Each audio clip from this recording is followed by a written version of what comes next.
روزے کی حالت میں صبح آدمی جب 9, 10 یا 11 بجے اٹھا، اس نے کیا دیکھا کہ اس کے احتلام ہو چکا ہے، تو ایسی صورت میں اس کا روزہ نہیں ٹوٹے گا۔ اب ایسا روزہ دار بغیر گھبراہے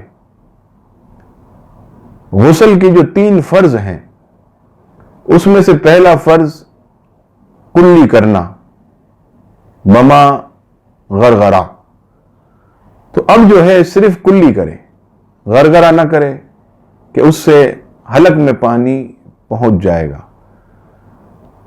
ناک میں پانی چڑھائے مگر مبالغہ نہ کرے تاکہ ناک میں اوپر پانی نہ جائے، دماغ تک نہ پہنچے، اس سے بھی روزہ ٹوٹ جائے گا۔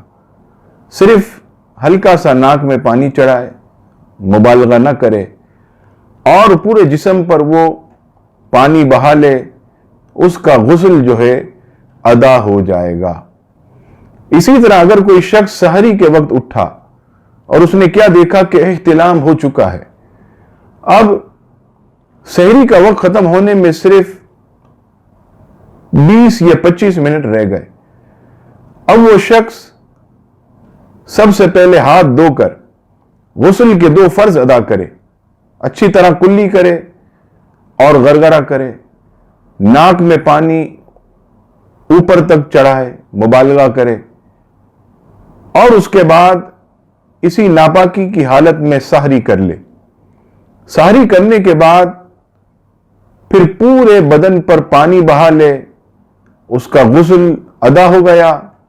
اب وہ نماز فجر پڑھے، کوئی حرج نہیں، اس طرح اس کا روزہ بھی ہو جائے گا اور وہ پاک بھی ہو جائے گا۔ واللہ اعلم ورسولہ اعلم۔